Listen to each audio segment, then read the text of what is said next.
Alright, time for a valve adjustment, or to check the clearance of the valves to see if they need adjusted. And as you can see, my valve cover is already off. All you got to do for that is there's a 10 millimeter here, there's a 10 millimeter here, there's one 10 millimeter on the other side, and then your valve cover comes off this way. Just pick it up, slide it out the front, and off a little bit to this side. Now, when you go to take it off, your valve cover gasket may or may not stick directly to the head. If it does, just gently lift up on it and get the valve cover back off with the gasket. With the valve cover off,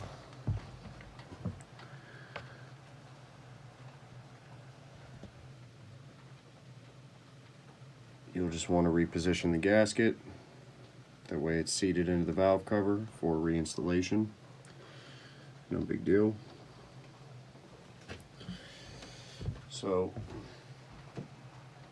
in order to do this, you need some very simple things.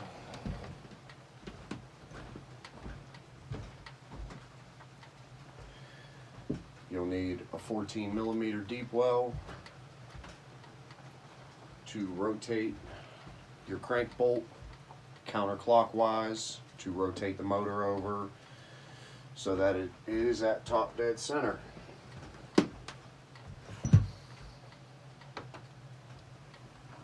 You'll need a set of feeler gauges. These are the three most common settings: 0.002 to 0.003 and 0.0025. So personally, I set them both to 0.003. That's my preference. Anything in between either one of those three settings, you're good to go. Now, my motor is already set to top dead center, and I know my motor's at top dead center.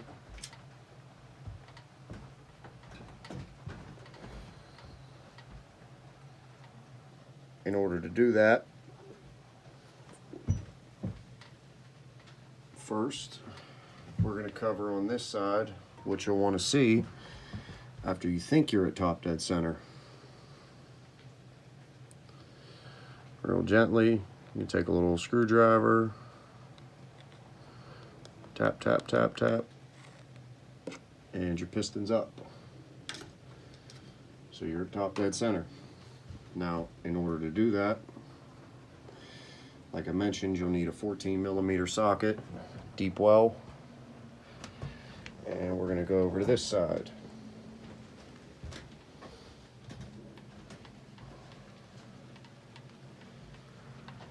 So,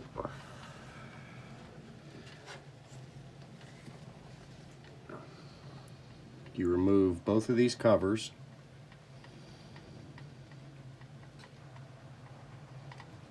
Down here is a 14 millimeter that you're going to rotate counterclockwise.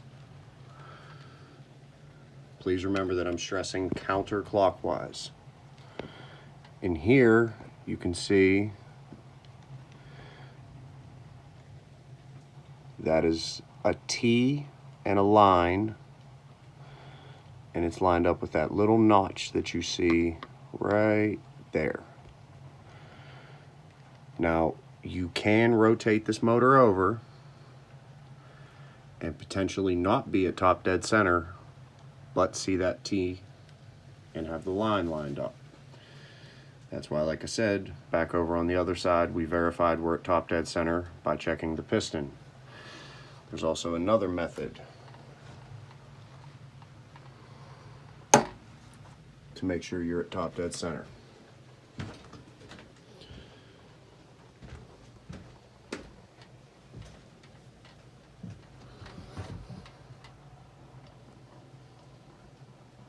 And get the camera back where it needs to be. So if you're at top dead center, you've checked your piston, it's up. You should be able to reach in here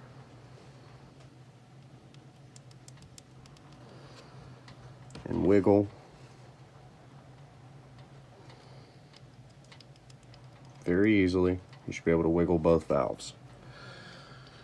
Now, if you've turned this motor over, if this is a brand new bike, and this is the first time you've ever adjusted the valves, and you've turned this motor over numerous times, and you're sitting there saying, how can I possibly be missing the compression stroke? My T-line is lined up with the case notch. I know I'm at top dead center. I have checked the piston. Well, you probably are. And out of the crate, these valves are usually just extremely tight, so you won't find that wiggle. Once you have adjusted these motors at least once, you will have that light little wiggle, and that'll be your second verification that you are at top dead center. If you've pulled the spark plug, which I also recommend pulling the spark plug because it's just easier to pull the motor. There's also a way that if this is your first time and you are potentially, you're not getting the wiggle at the valves, and you're like, I'm missing the compression stroke, you can take your kicker and push the kicker down with your hand as you're getting to the compression stroke. Compression will kick your finger up. Then you can go around to the other side and rotate the motor manually counterclockwise to line it up perfectly with the T-line. So, got our .003 here, and what we're looking for is a light drag.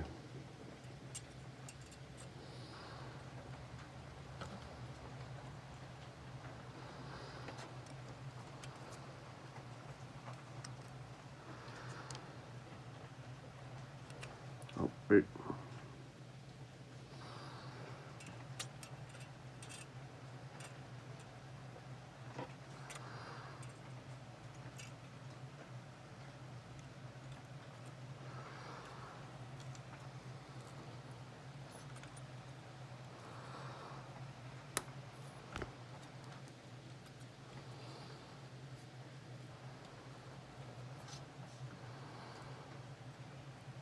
Okay, so you can see now I've already went ahead and I cracked these 10mm retaining nuts, and I tightened these valves up just a hair, just to show you what you don't want to see.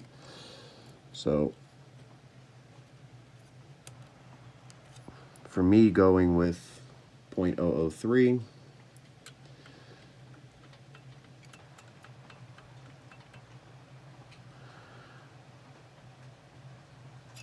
I have just a little bit too much drag.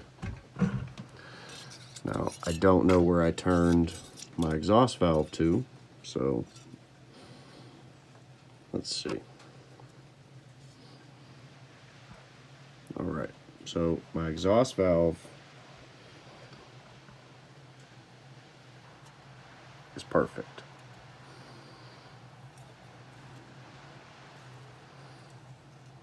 So I can freely move the gauge back and forth. It's nice and smooth in there. So that's a perfect example of what you want to see. So my exhaust valve is exactly what you want to see. My intake valve is not what you want to see. It's just too tight. For the sake of argument, it's actually set at .002 is what I set my intake valve at, just to show you what you don't want to see if you were potentially using a .002, a .025 setting, which, like I said, all three are, that's fine. But for me using .003, that's not what I want to see. So I want to get my 10mm wrench.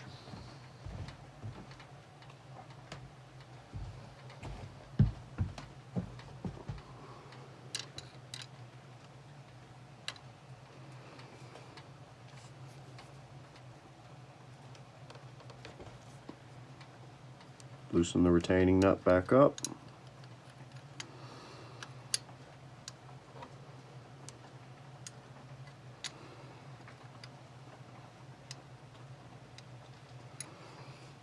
Okay.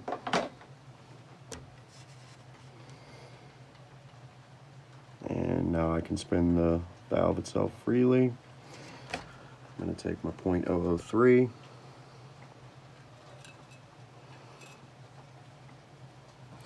Get it in there.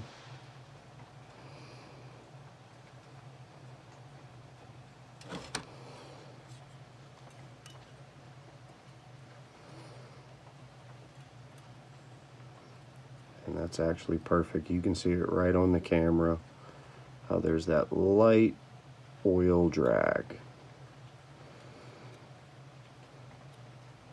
You can see the film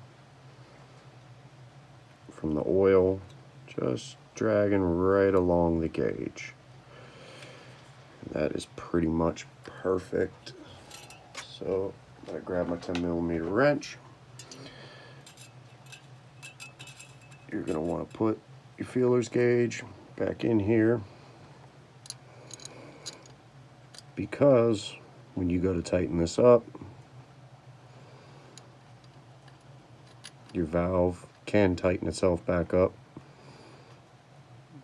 with the lock nut.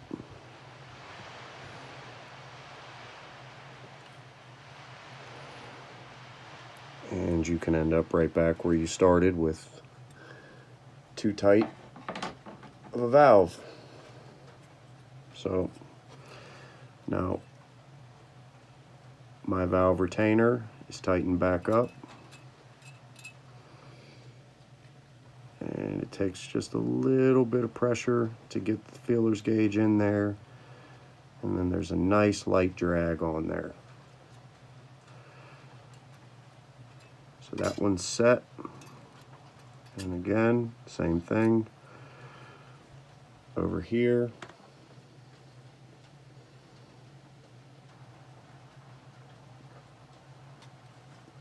Feelers gauge just barely slides in there, and there's a light drag on my gauge. And that's it. You set the valves correctly on your Tbr7, your Hawk 250, your Magician, your TT 250, your Bras 250, or any other variation of your Honda CG clone motor. If this was an actual Honda CG motor and not a clone, your valve lash would be .005 intake and .007 exhaust. That's right off the top of my head, and I believe that's perfect. Now that's something you would have to look up, because I don't have too many actual Honda CG come along. They are usually clones nowadays. Like I said, adjusting these valves is not hard. It is not rocket science. You just have to make sure that you take the proper steps before you adjust the valves. By taking off your two side covers over there like I showed you, rotating the motor counterclockwise until you see the T with the line, coming back over here with your spark plug out, checking to make sure your piston is up, you're up top dead center, and you do exactly what I just showed you here with these valves, and you're done. Your valves have been adjusted. You can now ride this bike 500 to 700 miles, come back and check. When you come back and check, your valves might not need adjusted. You're fine. Put the valve cover back on, put the covers back on, throw your spark plug back in it, go back out riding. Don't worry about it. Come back in a couple hundred miles, check it again. If they need adjusted, you can go ahead and do so. And I really hope this helps, because I see a lot of people ask, how do you adjust your valves? How do you adjust your valves? All you need is a 10mm wrench, a feelers gauge, and a little bit of patience once you get this far. And as you can see, getting it to top dead center is not hard. There's a little trick.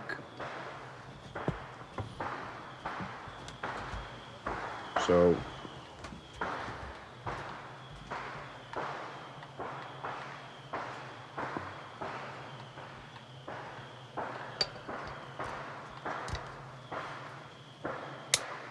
change camera angles here.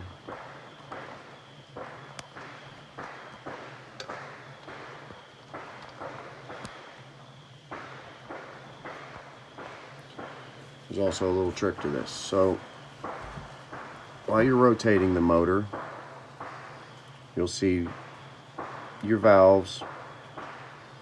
You'll see the push rod come up, go back down. Push rod come up, go back down. Now you're getting onto the compression stroke. That's whenever you want to start to pay attention to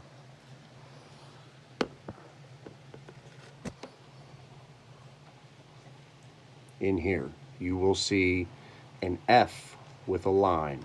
You're not there yet. You're very close, but you're not there yet. After the F with the line, you'll get to the T with the line. Now you're there.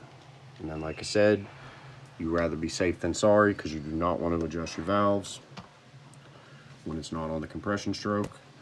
You simply go back, check your piston. Piston's up, everything's in order, you're good to go. This literally required a feeler's gauge.